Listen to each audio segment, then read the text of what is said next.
Media के सभी साथियों का आज की इस प्रेस कॉन्फ्रेंस में हार्दिक स्वागत है।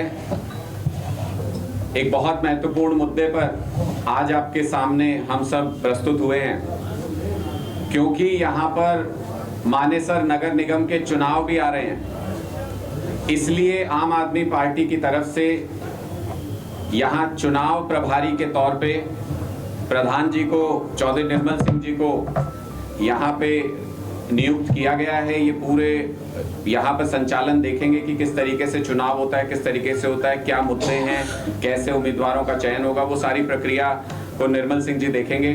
सुशील गुप्ता जी और मैं आज आप सब लोगों के समक्ष निर्मल सिंह जी को यहाँ पर चुनाव प्रभारी के तौर पे इंट्रोड्यूस कराने के लिए यहाँ पे पहुँचे हैं। आगे की जो भी प्रक्रिया है, जो भी आपसे बात है, आप जो भी सवाल जवाब करना चाहते हैं वो आप निर्मल सिंह जी से कीजिएगा। मैं सुशील गुप्ता जी से रिक्वेस्ट करूंगा कि वो दो शब्द कहें।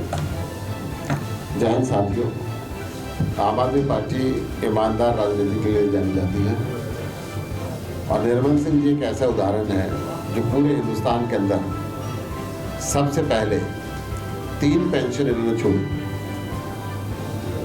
आम आदमी पार्टी का नियम है कि फालतू पेंशन नहीं लेंगे। अरविंद केजरीवाल जी ने आह्वान दिया, पूरे देश में सबसे पहले अपनी 3 विधायक की पेंशन छोड़ने वाले, मंत्री की पेंशन छोड़ने वाले निर्मल सिंह जी और इकलौते हैं पूरे देश के अंदर। इनको दायित्व दिया गया कि मानेसर नगर निगम के चुनाव को ये संभालें, मजबूती के साथ लड़ाएं और यहाँ पे जितने भी साथी हैं उन साथियों में से बेहतर चॉइस करें और यहाँ के जो लोकल मुद्दे हैं उनको सुलझाएं। तो मैं अधिक समय न लेते हुए सीधे निर्मल सिंह जी से निवेदन करूंगा, आपसे रूबरू। ये मेरी पार्टी ने मुझे बहुत ही अहम जिम्मेवारी दी, उनके इसके विश्वास के लिए मैं उनका थैंक्स भी करता हूँ।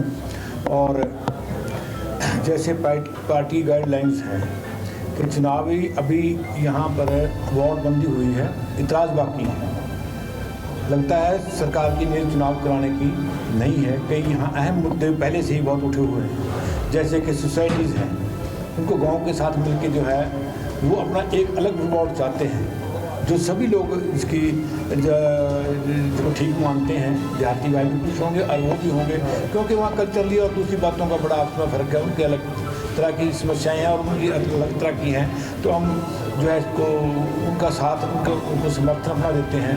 इसी तरह जो है यहाँ किसान भाई अपने 16 से 10 एकड़ ज़मीन के लिए लड़ रहे हैं, उनके ऑलरेडी आम पार्टी ने इस मुद्दे को उठाया, उनको ज्वाइन किया है। फिर अहिलवाल का मुद्दा है, इस तरह के कुछ मुद्दे हैं। और जो हमारी गाइडलाइन है उसमें सबसे पहले जो हमारे कार्यकर्ता हैं पुराने आज तक जो हमसे जुड़े हुए हैं उनसे हम एक मीटिंग करेंगे और उसके बाद हर वार्ड में एक मीटिंग करेंगे। जहाँ जहाँ हमारे साथी हैं वहाँ अगर कहीं नहीं है तो हम उनको वहाँ अपने कुछ और लोगों को संगठन के साथ जोड़ेंगे और फिर हर मोहल्ले में भी जाएंगे।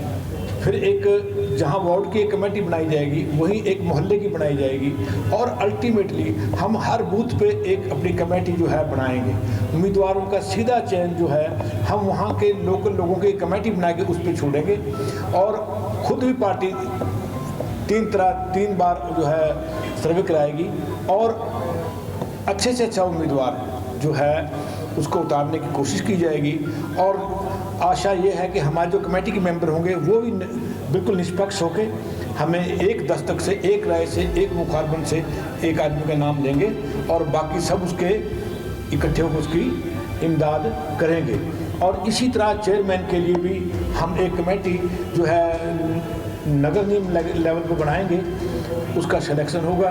फिर एक पार्टी अपना अलग से ऑफिस चलाएगी और एक जो हमारा चेयरमैन का उम्मीदवार है वो लड़ेगा। लेकिन अभी तो यहाँ ये भी हमें नहीं पता कि ये रिजर्व होगी और जो है सरकार की इसमें क्या नियत है, वो कोई फेयर तो हमें आशा है नहीं उनसे कि वो बिल्कुल ही जो है मेरिट पे करेंगे, पर्ची निकालेंगे, उनकी जो मर्जी है। जैसे हमारे आम दोस्तों ने मुझे आज बताया कि इसको तो वो रिजर्व में ही डाल देंगे। अब जैसे भी हालात होंगे उसके अनुसार हम उम्मीद उतारेंगे और लोगों से जो है केजरीवाल जी का जो दिल्ली मॉडल है जिसमें कि एजुकेशन, हेल्थ, करप्शन पर 0 लेवल उनका टॉलरेंस है, उस सब को लेके आगे बढ़ेंगे। आशा है पंजाब और दिल्ली की तरह हमें यहाँ से भी लोग समर्थन देंगे और जो बदलाव की तरफ लोग जा रहे हैं उनको हम केजरीवाल जी के रूप में एक सही विकल्प देंगे। और आज लोगों को विकल्प भी चाहिए, केजरीवाल जी से बढ़ के जो है विकल्प नहीं है, वो निष्पक्ष और बेदाग हैं। आगे बढ़ेंगे और उम्मीद है हम इसमें सफल रहेंगे। आप सबका धन्यवाद। आप लोगों के कोई क्वेश्चन है तो पूछें। सर, ये मानेसर नगर निगम चुनाव को लेकर के क्या तैयारियां चल रही हैं? तैयारियां तो जो है हम हर वार्ड लेवल पे और कमेटियां बनाएंगे। जैसे आपको बताया, हमें यही नहीं पता कि हम कहाँ से महिला लड़ने वाली है, कहाँ जनरल है या जो भी है। इस तरह के अभी फैसलों के बाद ही हम अपने संगठन को मजबूत करने पर अभी एकदम से काम चालू कर देंगे। कार्यकारिणी संगठन कब बनेगा? यहाँ इस लेवल पे, इस लेवल पे तो अभी बनाएंगे, शुरू कर दिया। हाँ, आज पहली मीटिंग है। 10 तारीख के बाद तो हम चुनावी अभियान शुरू कर देंगे। 10 मार्च के बाद, उस वक्त तक जो भी है बाकी काम अपने निपटा लेंगे। या मुद्दा क्या रहेगा? मुद्दे देखिए जी, एक सोसाइटी का मुद्दा मैं आपको बताया है। ऑलरेडी लोग सड़कों पे हैं। यहाँ तो हरिद्वार के लिए 1 साल से धरना चल रहा है, किसान भाई लड़ रहे हैं। उनको आश्वासन तो दिया गया है लेकिन वो डॉक्यूमेंटेशन उसमें नहीं हुई, पर किसानों ने अभी उसमें सहमति ही जाहिर नहीं करी। एक गांव के लोग बैठे हैं, नगर निगम को कैंसिल किया जाए, क्या आम आदमी पार्टी का समर्थन उनके साथ? सुननी चाहिए उनकी बात। हाँ, उनकी बात सुना है। जैसे लोग कहते हैं वैसे डेमोक्रेसी में तो लोगों के साथ ही चलना होगा। जैसे सरकार फैसला करेगी लोगों को सुनो। Thank you. क्या प्राथमिकता रहेगी, क्योंकि 31 गांव नगर निगम मानेसर में जोड़े गए हैं। गांव में जाते हैं तो लोगों की शिकायत ये है कि इससे भली पंचायत हमारे लिए ऑलरेडी थी जो हम अपना काम करा दिया, वो मांग कर रहे हैं। लेकिन अभी उनका कहना है कि गांव खुदे पड़े हैं, विकास कार्य नहीं हो रहे, रिश्वत का खेल जारी है। सरकार डिले कर रही है। प्राथमिकता क्या रहने वाली है? क्या ऐसा अलग दूसरी पार्टियों से अलग आप देंगे? प्राथमिकताएं हमारे पूरे देश को पता है कि केजरीवाल जी की क्या प्राथमिकताएं हैं। हम तो ज़्यादा एजुकेशन, हेल्थ, बिजली और करप्शन पे ज़्यादा ध्यान देंगे और डेवलपमेंट भी जब रेवेन्यू होगा स्टेट के बाद एकदम से कराएंगे। प्लानिंग में कोई कसर हमारी नहीं होगी कि आज खोद रहे हैं, कल बना रहे हैं, परसों फाड़ रहे हैं, आज ये टेंडर घट रहा है, बढ़ रहा है, टेंडर इतने का है, इंक्रीज है, करप्शन के चार्ज लग रहे हैं। इस तरह की कोई बात उसमें नहीं होगी। और दूसरा ये वार्ड बंदी में जो डिले कर रही है गवर्नमेंट, जो विकास रुका हुआ है वो तो उसी की वजह से रुका हुआ है। गांव के लोग क्यों चाहते हैं कि वो वापस पंचायत में ही रह जाएं? क्योंकि उनको लग रहा था पहले कुछ काम तो हो रहा था, अब वो काम भी रुक गया है। तो मुझे लगता है कि ये जो सबसे पहले जो निर्मल सिंह जी ने कहा कि भाई वार्ड बंदी ऐसी होनी चाहिए जिस पर ऑब्जेक्शन कम से कम आए। सोसाइटीज़ अलग और गांव अलग, गांव की समस्या अलग है, सोसाइटीज़ की अलग है। ये जानबूझ के मिक्स करते हैं, फिर ऑब्जेक्शन आता है, फिर डिले करते हैं, फिर ऑब्जेक्शन आता है, फिर डिले करते हैं। चुनाव कराना नहीं चाहती सरकार। Okay, thank you very much. और कोई सवाल पूछना चाहते हैं? क्या आम आदमी पार्टी काफी देरी से नहीं आई? क्योंकि यहाँ के लोकल विधायक जो उन्होंने ही करप्शन के आरोप लगाए हैं ऑफिसर्स पर। आम आदमी पार्टी की तरफ से ऐसा कुछ नहीं हुआ। आम आदमी पार्टी तो पूरे राज्य के लेवल पे भ्रष्टाचार के विरुद्ध लगातार प्रदर्शन भी करते रही है। कहीं भी सर तैयारी आज अगर कोई सड़कों पे है तो आम आदमी पार्टी ही है। अगर वो लड़कियों के लिए, महिलाओं की इज्जत के लिए लड़ रही है तो आम पार्टी है। कहीं करप्शन के खिलाफ खड़ी है तो आज दूसरी पार्टियां है ही नहीं, आज आम पार्टी ही है जो है सड़कों पे है। निर्मल सिंह जी तैयारी हो गई है, क्या मान रहे हैं कब तक चुनाव होगा? जैसे आप कह रहे हैं कि सरकार की नीयत हमें तो लगता है आप लोग मैदान में उतर आए हैं, हम तो तैयार रखेंगे अपनी। खुद आप कह रहे हैं हो सकता है रिजर्व सीट हो जाए, कुछ भी हो सकता है, लेकिन क्या मान रहे हैं कब तक? अब क्या कह सकते हैं, हमें तो शक है कि ना ही कराएं।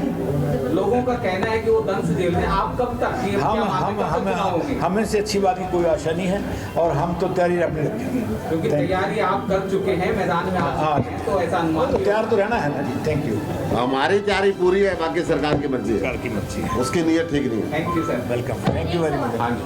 ग्रामीण नहीं चाह रहे हैं, लेकिन फिर भी ऐसा क्यों किया जा रहा है? क्योंकि ग्रामीण तो नहीं चाह रहे हैं कि ये वार्ड बंदी मतलब एमसीजी ये जो हमारा इलेक्शन है वो कराया जाए, लेकिन फिर भी कराया जा रहा है। ऐसा क्यों क्यों? मैं यही आपको बता रहा हूँ कि ग्रामीण क्यों नहीं चाह रहे हैं, क्योंकि ग्रामीणों को ये लगता है कि शायद ये म्यूनिसिपल कॉरपोरेशन बनने से उनका काम रुक गया है। पहले पंचायत में काम चल रहा था।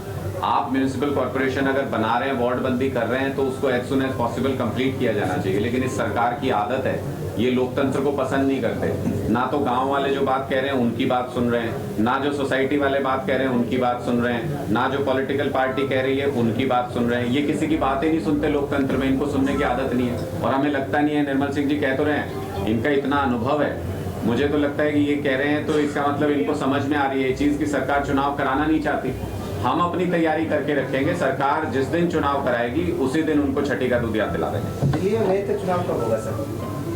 अब वही सवाल आप, जैसे यहाँ बीजेपी की सरकार है वैसे वहाँ केंद्र में बीजेपी की सरकार है, वो लोकतंत्र पसंद नहीं करते ये लोग। मैं आपको ढेरों उदाहरण दे सकता हूँ। जैसे हरियाणा में सारे सरपंच परेशान हैं, पहले उनका चुनाव करा लिया, फिर उसके बाद बोले आपकी पावर्स ले लेते हैं, अफसर को दे देते हैं। दिल्ली के अंदर चुने हुए मुख्यमंत्री हैं, एलजी के हाथ में सारी पावर देके और कहते हैं कि एलजी से चलाएंगे हम तो दिल्ली को। दिल्ली में पार्षद चुन लिए, पार्षद अपना मेयर चुनना चाहते हैं, उनको मेयर नहीं चुनने दे रहे, कह रहे अफसरों से बजट पास कराएंगे जी हम तो। लोकसभा में सांसद हैं सुशील जी, इतनी मांग करते रहते हैं जेपीसी बना दो या अदानी वाले मामले पे, वो जेपीसी नहीं बनाएंगे। चुने हुए प्रतिनिधि हैं, उन पे यकीन ही नहीं कर रहे, उनकी जेपीसी नहीं बनाएंगे। पता नहीं एलजी कौन है, वो चिक चिक के कहने एलजी कौन है, एलजी कौन है? नहीं, वो तो यही तो पूछ रहे हैं कि चुना तो दिल्ली की जनता ने मुख्यमंत्री को है, इसलिए वो पूछते हैं कि भाई ये एलजी कौन है, हमारे टीचर्स को विदेश जाने से रोकने वाले, ये बात पूछ रहे हैं वो। सर पे क्यों बैठा दिया? निश्चित तौर पे लोकतंत्र में अगर आप चुनी हुई सरकार के ऊपर किसी अफसर को बैठाना पसंद करते हैं तो मैं इसे यही संज्ञा देता हूँ कि सिर पे बैठा रखा है। Thank you.